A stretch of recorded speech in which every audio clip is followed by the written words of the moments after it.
Good evening from Vietnam. Good afternoon to you, Mr. Mo. Thanks a lot for spending your afternoon joining our insight sharing and share your stories to our global audiences. And on behalf of the listeners around the world, we would like to say thank you. Thank you, and good afternoon. I know it's evening in your area, so uh, Well, Mo, you have a new friend in the country that is famously known with pho. So it's not like your time when you're in Seattle to having pho is totally different between, like the pho you had in Seattle and the pho you are going to have in Vietnam. So now you have a new friend. So if you plan to travel here with your family, with your friend, you let us know, and I'll make sure that pho is one of the things that we're gonna, take you out for a trial. Okay? thank you. Yes, I hopefully I can make it and eat a lot of pho. So Absolutely, absolutely. No, we have different kind of food also. So for just one, we yeah, I have know there's banh mi sandwiches. There's a lot of the dishes with meat. I tried the escargot soup uh, with snails once, I think. uh, Yeah. wow. So I know there's a lot of French influence on the cuisine. Yeah, yeah, and it tastes really, really good also. And but since you know about our culture already, it's very honor if we can have our audience can have you to do a little introduction of who you are and the work you are doing. Would you please do that for us? Yes, my name is Mohammed Raei. I'm a PhD doctor. I'm not a medical doctor. So if you need medical advice, I might give you some, but you have to be responsible for the results. Um, I was born and raised in Jordan. Uh, when I was 17 and a half years old, I went to the US to study industrial engineering, and I came back 4 years later because my dad passed away. We had a family business, and I worked in it. So by training, I became a dairy technologist.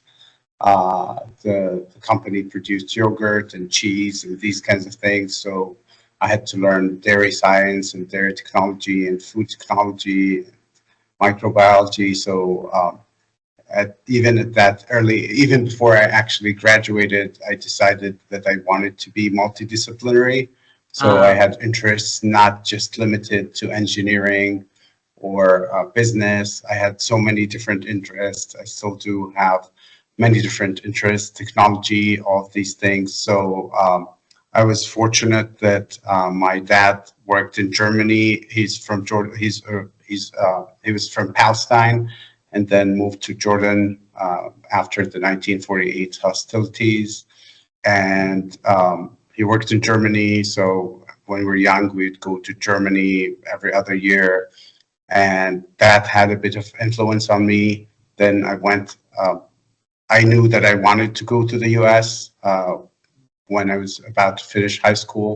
So I went and studied industrial engineering, and then came back, worked for the family business, and then I left the family business and I started doing technical sales for machineries and doing technical consulting on the machineries.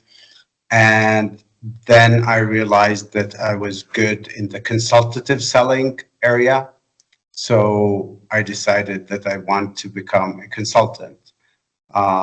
And then I was looking for programs in the US, and my cousin was in Seattle, and he told me about the university where I did the master's.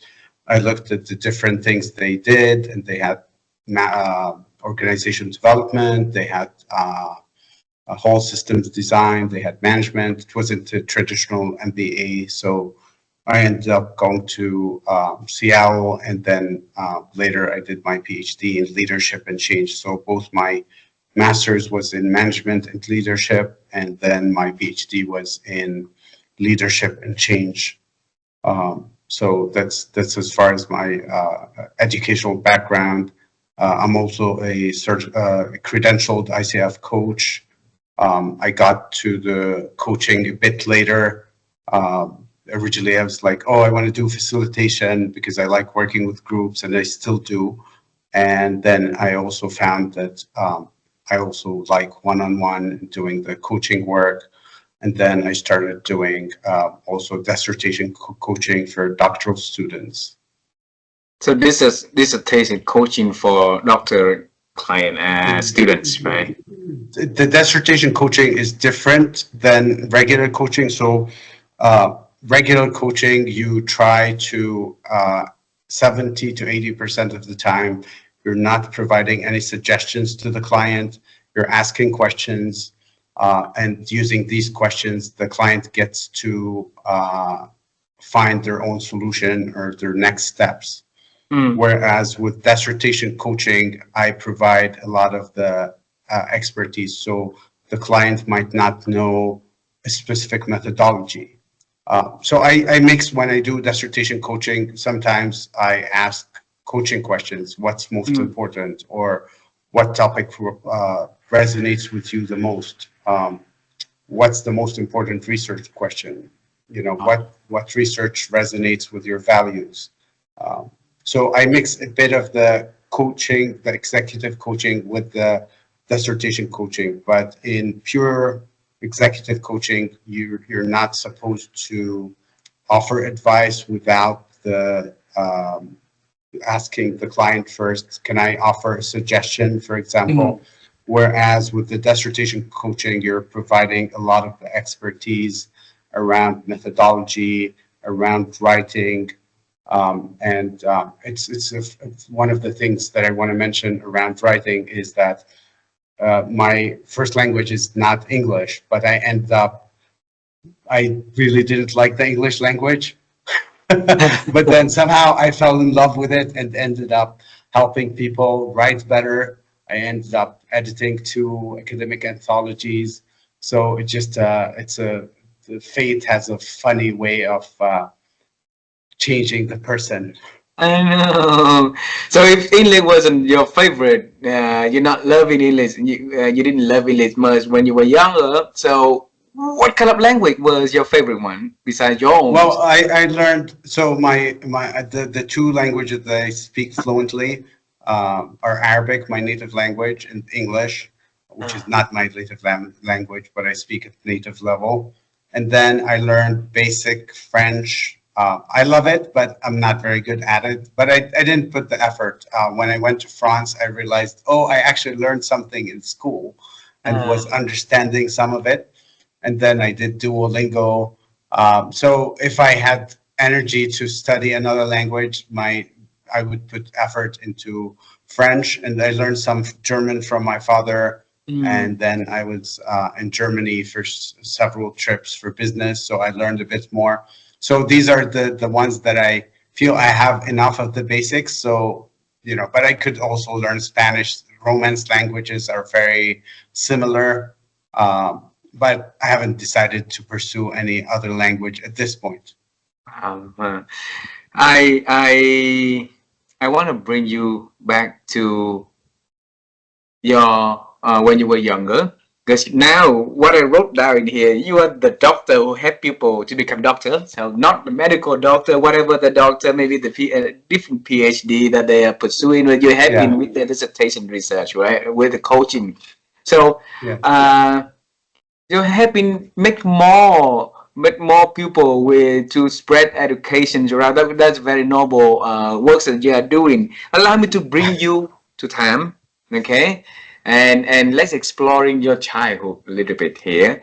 So when I was little, I always wanted to become an astronaut, and flying in different planets seemed pretty cool for me more. But life didn't give me any chance to do it.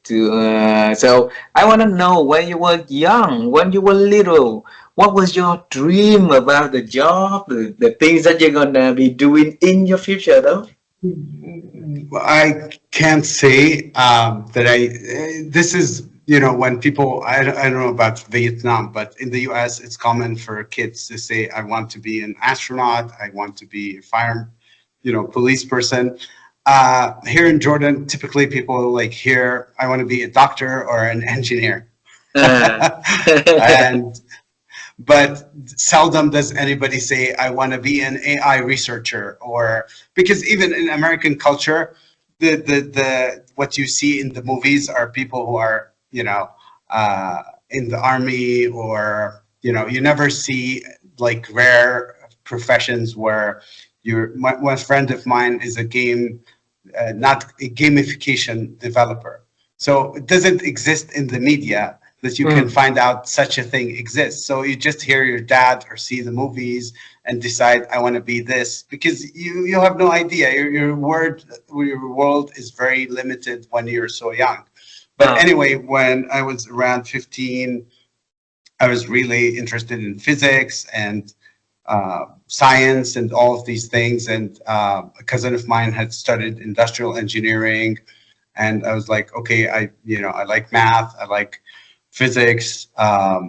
So that's why I wanted to pursue industrial engineering. And it wasn't like a big dream, just I knew that I was good with these things. And that's how it ended up being the case. And I'm still even though I don't practice engineering anymore, but I'm still very good at it. It comes back very, very easily. mm.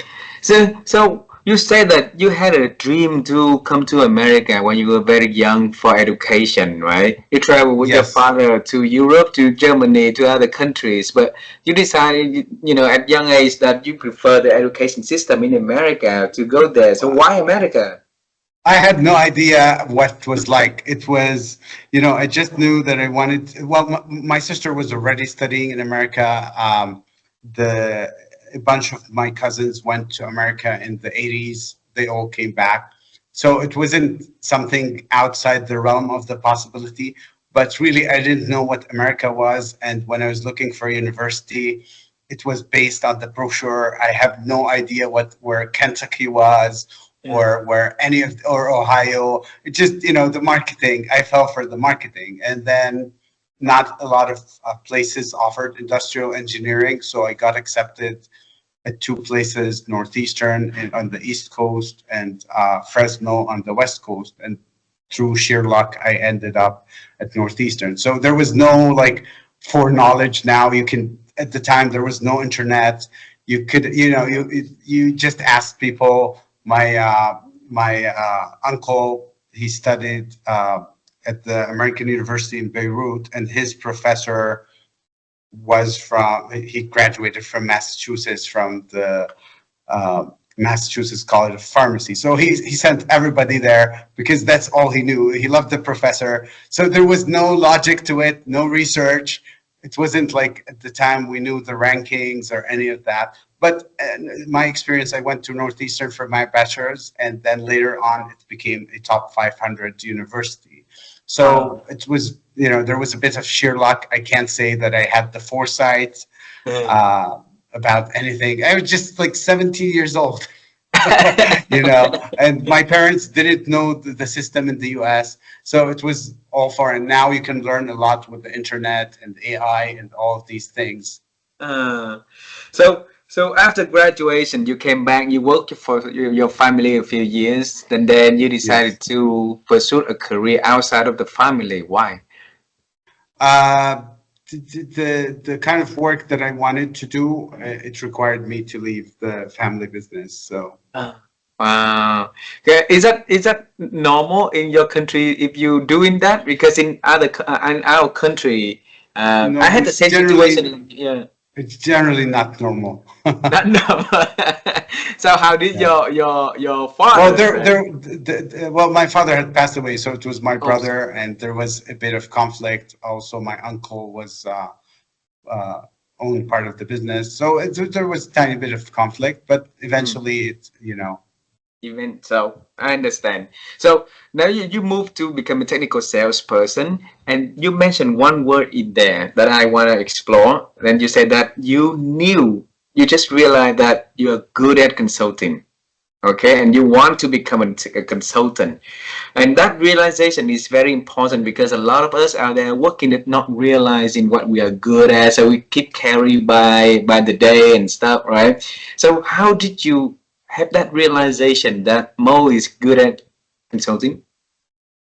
well, it was the consultative selling. So consultative selling is, in my view, giving good advice to the client about a solution that fits their needs. Mm. So coming up with a solution, not just selling them a product that they don't need, I felt that that came to me naturally. But then my view of consulting evolved because coaching, for example, is different than consulting. Are you familiar with the work of Peter Block? Yes. Okay, so Peter Block says there are three kinds of consultants. One is the pair of hands, so you hire somebody to create a technical manual or something. Then there is the expert consultant. So I was originally targeting to be the expert consultant, but then I learned about the field of organization development, which Mm. is the consultant doesn't help, doesn't create the solution themselves, but create the process by which you create the organization creates the solution. So they are a process consultant. They help with the process of the problem solving or developing the solution. So now that resonates with me a lot more than technical expert. And in some cases, technical expert is, for some cases, yes, you do need the technical expert consultant. But for other cases, when you want buy-in, you want participation, you want people to be engaged, then they have to be part of the solution. So you're working shoulder to shoulder with the client in developing the solution. It's not like, Mm. oh, here's the solution. I do like if you interview the client and then do market research and then come back and say your strategy needs to be X, Y, and Z. Doesn't, Mm. a lot of the time doesn't work. Mm. So I'm just curious a little bit here because you were working as a technical consulting, so and basically an expert in technical, right? Yes. And normally when people get into that direction, they will be continue expanding the expertise in that area. But you saw the other layer, other level of like consulting level, the other two level that you want to explore and get to know more. So how did you figure out those two those It wasn't, so that expert view was there until I moved to the US and started my master's program. And then I got exposed to the OD kind of consulting, the organization development kind of consulting, where you work as an equal partner with the client. So there was a shift when I was introduced to these ideas. mm, so we make me curious why did you go back to school and pursue your master then PhD? Well, the masters, it was because when I looked at jobs in the US, all of the consulting jobs required an MBA. So it Mm. wasn't I actually, when I was 3 years prior to my starting the master's program, I was like, I'm done with school. I'm never studying again. Never say never. Yes, exactly. And then the PhD was one of my instructors encouraged me to get a PhD. So he was like, you're a really good fit for a PhD program because I was talking about ideas and these kinds of things. So Wow. So you let him talk you through another 6 years of education where you say you don't want well, to it wasn't go more. supposed to be. It wasn't supposed to be 6 years. It depends. So Mm. PhD programs vary greatly. If you go to the UK, a PhD is 3 years. Ah. In the US, it varies. Some like EDD programs, professional doctorate of education, typically are just under 3 years. Then Ah. PhDs, they range. Some of them are as short as 3 years, and then some of them can be, my friend, he went to the University of Chicago. A couple of my friends went to the University of Chicago. It took them almost 10 years to finish their PhDs, but in a different field. So Ah. it really varies by field and by Mm. university and by country. So the plan was to finish sooner, but I'm pretty sure you've seen this cartoon that says your plan and the reality, and you're like, there's a zip line and there's like a minefield and all of Yeah. these things. So there's always your plan, and then, you know. That's why more when we study this program, we wanted to show people that journey, because a lot of us we see you with the result that you are having at the moment, the works you are doing, but they will never see the up and down, and like the hustle of going through the whole process. Okay, and so for that PhD, then you came back to Jordan again and start your own firm, your own business. Yes. Okay, why you can start working for many other reputable companies and have a stable career and stuff like that? Why you want to be on It's your a own? bit different in Jordan. There is the the complexity of organizations in Jordan is on the low side. They're very traditional organizations, similar to what you find in the US in the 50s and 60s. So it's very different. But my coaching clients are outside Jordan. I only had one coaching client in Jordan. So it's a bit different mindset. And I would love to change the mindset, but it's not ready yet. Jordan is a country constantly in flux because of the current geopolitical realities in the region. So Jordan first suffered after the starting with Syrian war.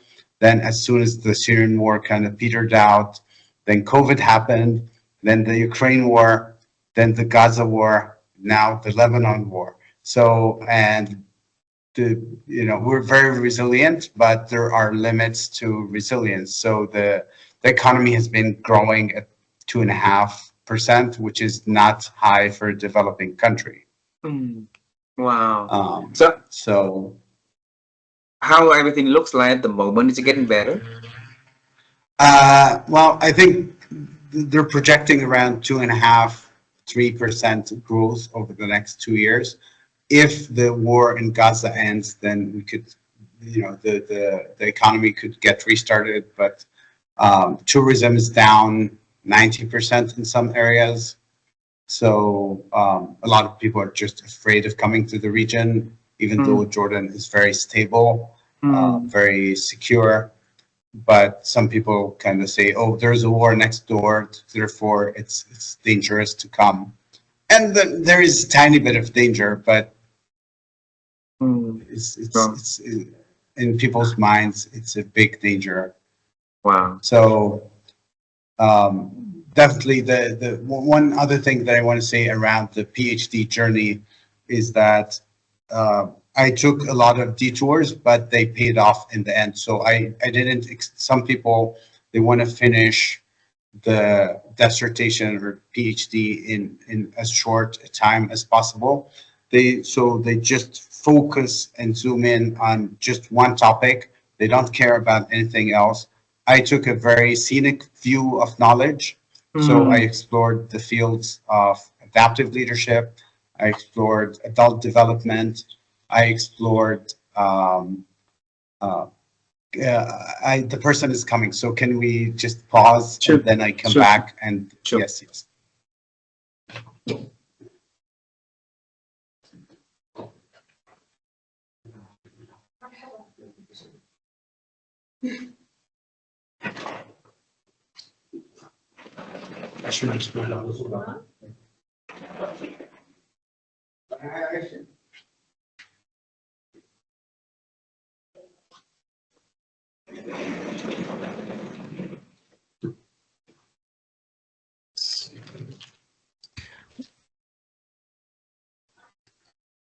Okay, We will cut that part. Yes. Let's continue. Yes.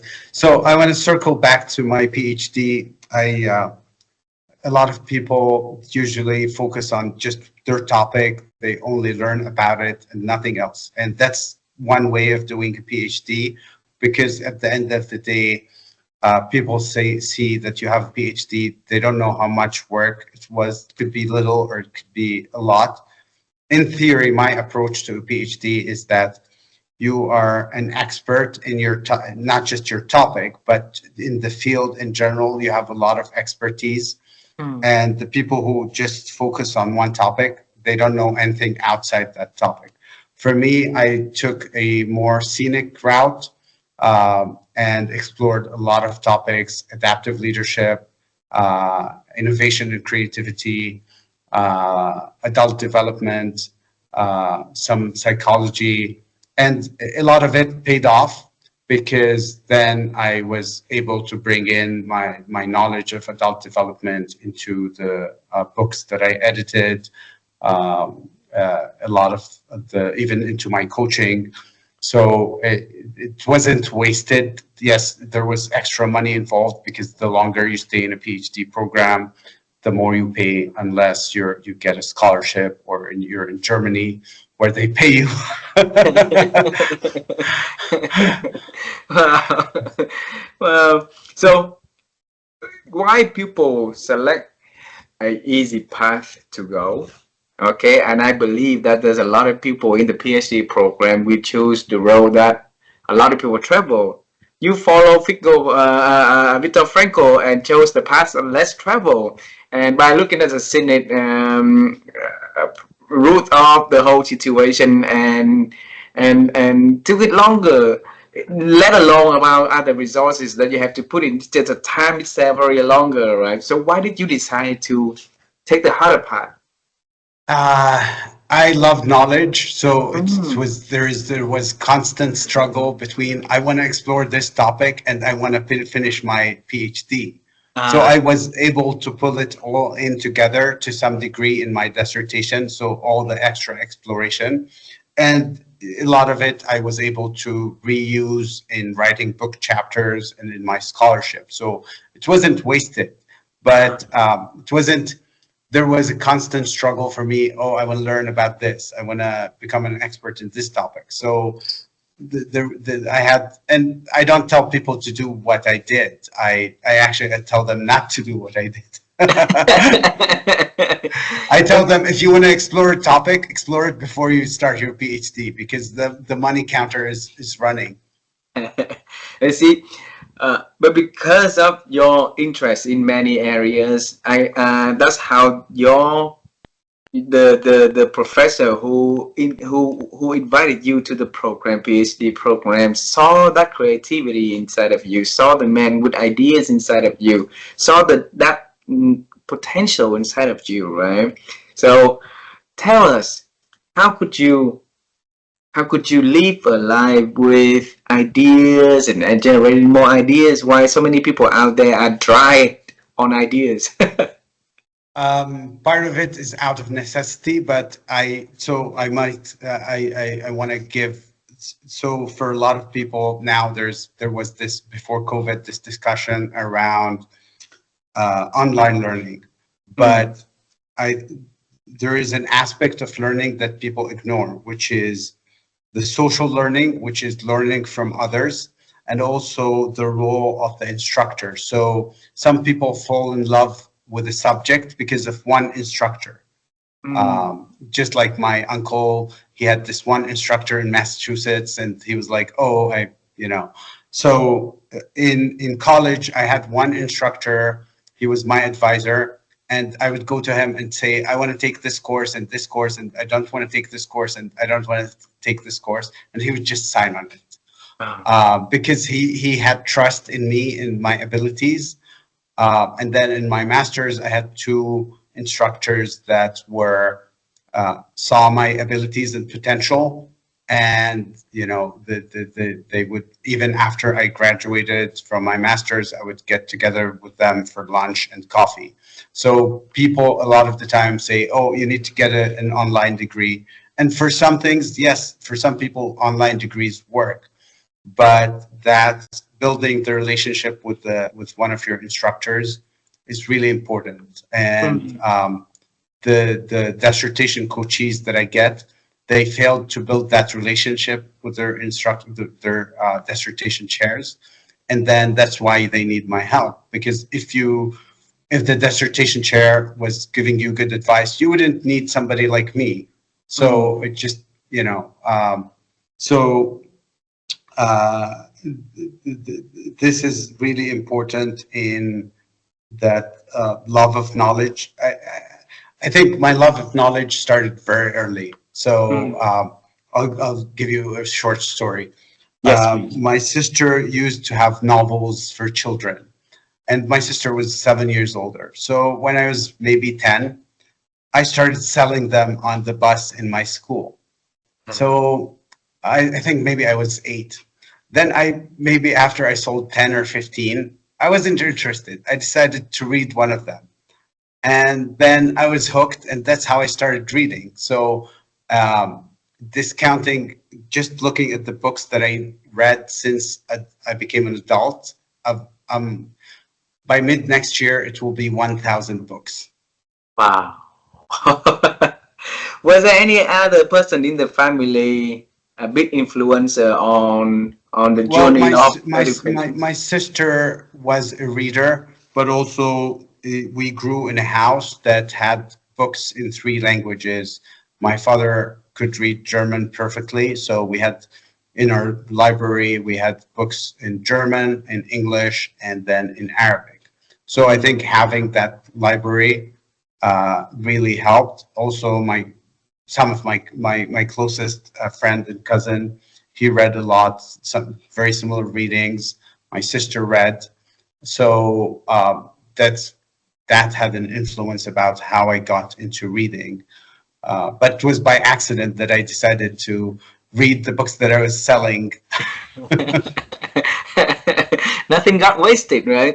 Just curious. Yeah. I try to promote the reading culture whenever I work, wherever I work, whatever I get a chance to encounter within my life, right? And reading is not for everybody. Reading is for, it's really hard for some of them. Give it a try, and they slept in 10 minutes. So so that little boy, 8 years old, selling books on the bus, right? And pick up one book and he read, and he found in love with reading. So what triggered that 8 years old little boy that he realized that Mo is loving reading? So it was so a lot of time in schools they try to force kids to read and stuff that's it's not interesting for them. So the novels that I was reading, they were crime mysteries, which was interesting for me. They had a bit of action. The characters were my age at the time, like 10 or whatever. So I think in order for kids to be interested in reading, adults can't just force what they want. You have to find something that the kid is interested in. So it could be, books around animals or insects. It could be novels. It could be whatever. The point is to get them to read. It doesn't matter what they read. Later, when they become adults, then you can worry about what they're reading. The point is just to get them fall in love with reading. For kids in the US, it could be Harry Potter. Now Harry Potter is now almost 20 years old. So, Mm. there's the thing that came after. I don't know what kids nowadays read, but, so the point is get them something that gets them interested, something that sparks their imagination. I think for things like Harry Potter, for kids, it has magic, it has spells, it has all these things that Mm. the kids can resonate with. So it really doesn't, when they're kids, it really doesn't matter what they're reading. The more important thing is that they're reading. Having For the happy. adults, yeah, Yeah. for adults, I think that finding the format that works for them. So I listen to lots of audiobooks and I do it while doing my daily walk. And that helps me a lot. But I know some people, if they listen to audiobooks, they fall asleep. And if I Mm. do it at home, I fall asleep too. So I do it while walking. Then I finish. What I love about audiobooks is that you can set up the narration speed to more than normal speed. So normally I listen at 1.5 to 2 times the normal speed. It's And fast. yeah, yeah. And I do the same with videos on YouTube. If I want to watch a TED Talk, I just put it on 1.5 to 2 times the speed. So I finish it in half the time. So I can finish more and more. I'm curious for this interview because normally we put it on LinkedIn, but if I put it on YouTube, What at what rate you gonna put? What speed? It's probably the same. Now even I realize that when I watch a YouTube video, I'm like, it's very slow, and I go and I check, and it's already 1.5 times the normal speed. So my listening adjusted. When I started listening to audiobooks, I was doing 1.1 or 1.25. Then over time, I increased, and then my brain's ability to process increased. So maybe in 3 years, I can listen at 4 times the speed. I don't know. Was it because you want to save time to have to understand it faster, or was it Yeah, because you I just want want to to? finish it faster, but it's kind of like speed reading. I haven't tried speed reading, but there are studies around it. For me, I can do some speed reading with fiction, and I know like when I'm reading fiction, I can skip like a whole paragraph, and it doesn't affect the quality of the reading. But so whatever works for the person. There is no formula that works for everyone. Mm. I'm just curious because lately, I saw a lot of experts telling people to slow down and enjoy the moment and taking. So now Mo is again going the road less trouble by keep speeding on the video, the audio he says. So what's it for It's you? it's I'm not.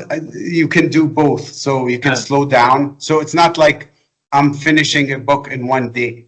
Usually uh, it's an hour a day or 2 hours a day, and then I do other things. It's not. I still do my daily walk. Sometimes I decide not to listen to audiobooks and just listen to music. uh, So it's not like trying to work more. Sometimes it's counterproductive. And one of the key things that um, I've been posting about it for 10 years on LinkedIn is the research on the number of work hours. Uh, what's the optimum work week? mm, It's way less than, so the research came out, I think 2010 or something, that the optimal length of the work week for creative tasks is 35 hours per week, not 40 for creative tasks. But also nowadays, even uh, a lot of countries are doing experiments with shorter work weeks, 4-day work week with the same pay. And even here in Jordan, there's one NGO. It's been a year now. They switched to a 4-day work week, and they didn't cut anybody's pay, and they managed to get almost the same amount of work done, mm. no problems. So they successfully did it. It's been running for 1 year, and they're probably never going to go back. So I'm not pro like crazy work hours. Just the True. research is really not there showing any increase in productivity whatsoever. So if we want to be creative and be more, improve our ability to be more creative, what should we do, Mo? So one of the things, of course, there are many things you can do: sleep, physical activity.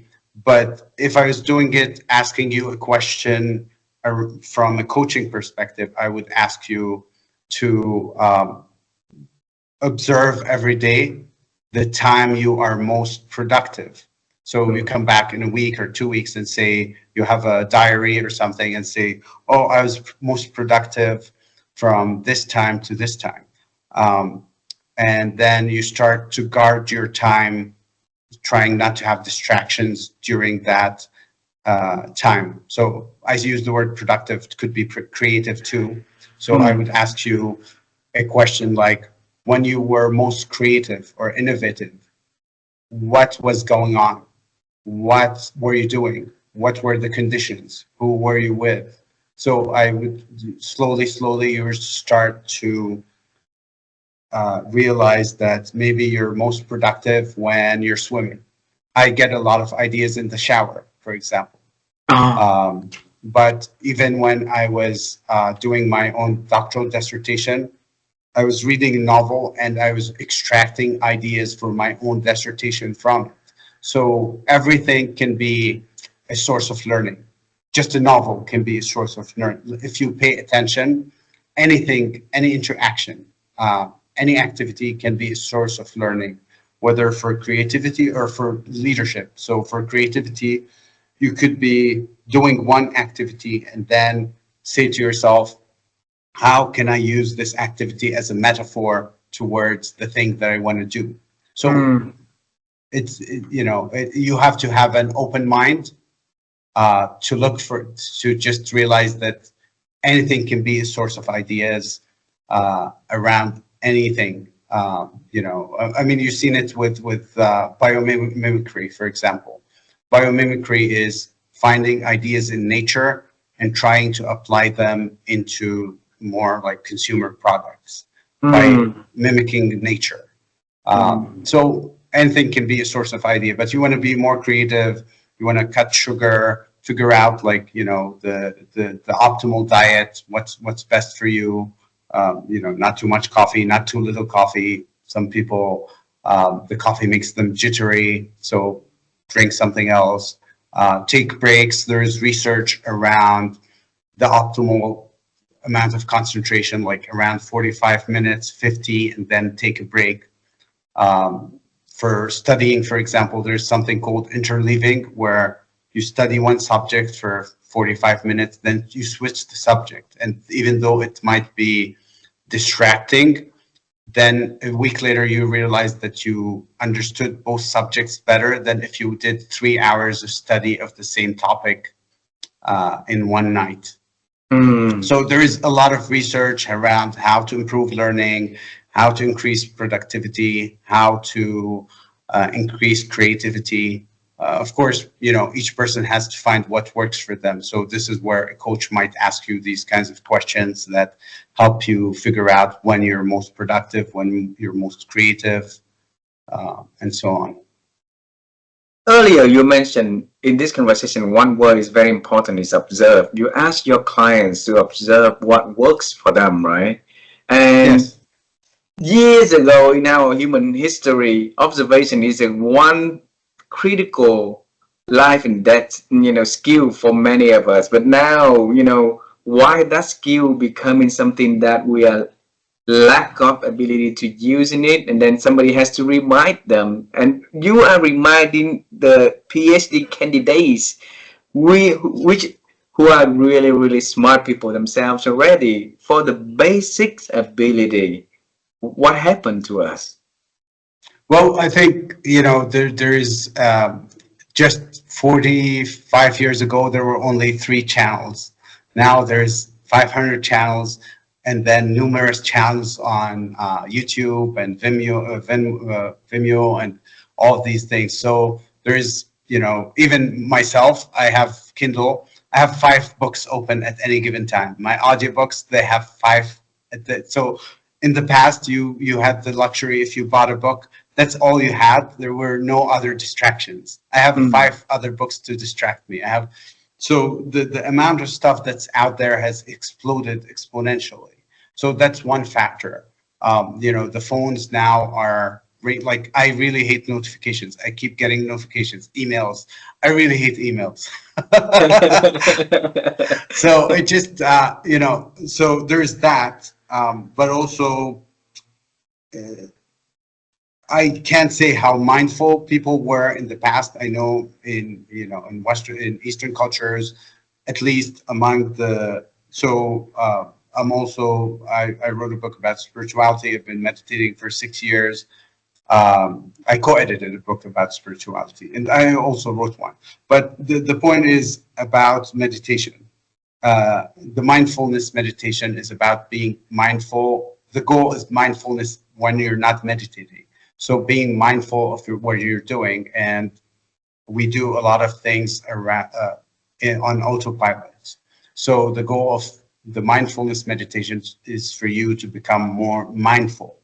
And mm, historically, Buddhism, as what it was practiced in Southeast and East Asia, was the meditation wasn't the average person. It was mainly the the monks who did the meditation. But when Buddhism came to the West, meditation became mainstream, not just for the average, for the monks, but for the average person in the West. And now in the last 10 to 20 years, meditation has taken off in the West, especially in the US. And, you know, there are a lot of meditation apps out there. Yeah. I'm not a big fan of meditation. It's not working for me. I'm still learning every day, trying to get comfortable with it. So. One of the things that I keep repeating around meditation is just like when I said with creativity, you have to find the thing that works for you. So people think meditation is one thing.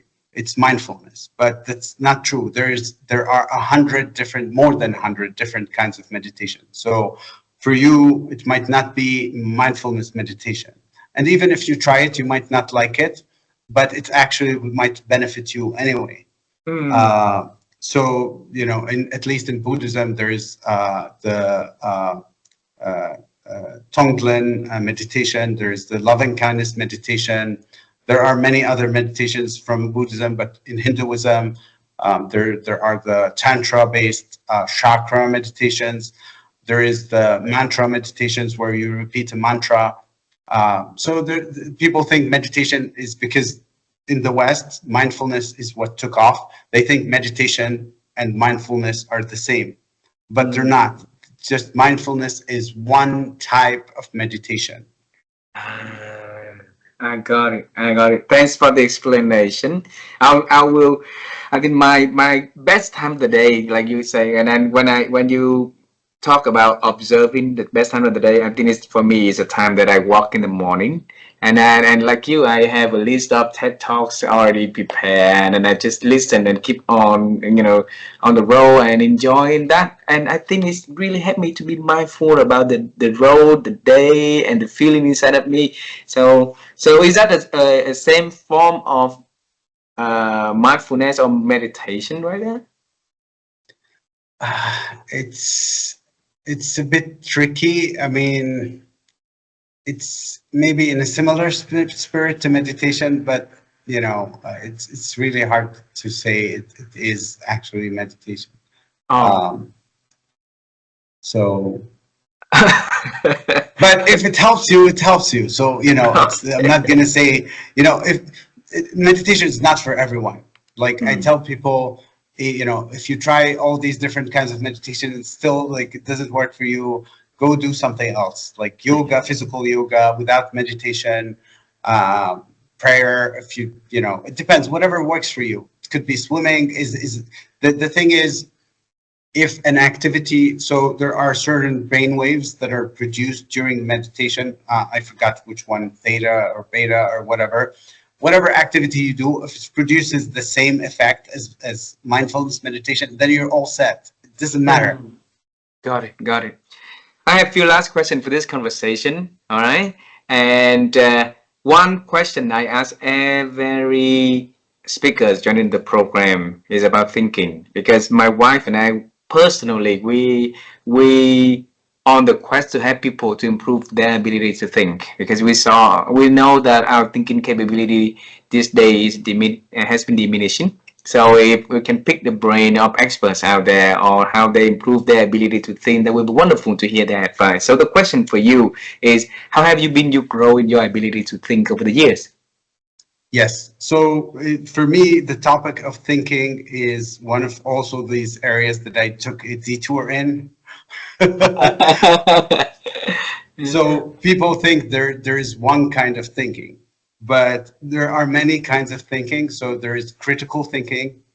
Then there is lateral thinking, which is related to creativity. There is design thinking. There is systems thinking. So, and there are many others. So, you know, there are many books about thinking. One of the ones that I like is about creativity. It's called Red Thread Thinking. So finding the red thread in something, seeing what others don't see. So there are countless books about different ways of approaching problems. and I think all of them are important, but also relevant to what's happening in the world today, critical thinking. And what I mean by critical thinking is, I'll give you an example. Yes. Just yesterday or the day before, there was a meme around cancer cells and the fact that if you give them sugar, cancer gets worse, and the fact that the cancer cells use 400 times more than the average cell. So they're very energy intensive. So I decided to just put ask ChatGPT, is it true that cancer cells consume 400 times more than the average cell? And ChatGPT, even though I also disagree with it in some instances, which is the critical thinking part, it said it's only 10 times. So I replied to the person who posted the meme saying, yes, this is true that cancer cells, carbs are bad for cancer cells, but the 400 times number is exaggerated. Of course, most people accept whatever is posted in a meme from an emotional point of view. So if it sounds right and it resonates with their own beliefs, then they accept it. But for me, that's not, I almost fact check every meme, because the people they use emotional reasoning. The other thing that I wanted to say about critical thinking is when I interact with ChatGPT, sometimes it produces an answer. And because of the knowledge that I already have, I challenge it and say, what about this? What about that? Or, and it comes back with a reply saying, oh, you're right. I overlooked this idea. So even when interacting with AI, always have a critical stance and challenge the whatever AI is saying. If you have the knowledge to challenge it, don't just take it at face value. So trust but verify. Check, check, check to make sure that we. Yeah. And of course, it's easier when you know a topic to challenge AI on it. Wow. Okay, I'll go with the last question because we knew the past already. We knew your dream as young age. We knew you sold the book, sold books at the bus to school, and then pick one and fall in love with reading ever since. You went to stay for school, even and went back again for PhD program. Even though you said to yourself, enough education already, no more school, right? So never say never. So in the future, we want to go into the future a little bit. Is there anything exciting you are working on you want to share so we are celebrating with you in advance? Yes, I kind of want to start my own trans or arch-disciplinary university. And the reason is I don't like what's out there, and a lot of academia is still very much doing a single discipline, or sometimes they're doing interdisciplinary work, but 95 to 98% of all the universities out there are not doing transdisciplinary work. And the difference between all these concepts, inter, multi, trans, and arch, is the degree to which the disciplines stay intact. So when you're doing single discipline, the whole discipline is intact and it's not interacting with other disciplines. If you're doing multidisciplinary, then each discipline is intact, but doing work along the side of another discipline, but they're not affecting each other. When you move to interdisciplinary, then there is that they're working together, but also influencing each other. And then as you move to each level, the boundaries between the fields kind of disappear. And at some point you transcend these disciplines. So for me, that's kind of the most interesting thing to do, because I have this kind of background where I did engineering, then business, then I studied archetypal and Jungian psychology, then I did the leadership, and then I did the creativity and innovation, and then I did adult development, and then I did spirituality. So just, I I resonate, but it's not for everybody. Even like if there was a trans disciplinary university to my liking, it would not have 30,000 students. I said that I have a last question, but because of what you say, I would love to ask one more, and that will be Yes, the go last ahead. one. Okay. Throughout this conversation, you always go with the hard challenge, the challenging things, and people normally try to stay away from issue, try to stay away from challenges. So where did you find the strength, the energy, and the courage to face challenge head on like this? It wasn't I chose it; it chose me. It shows you. Yeah.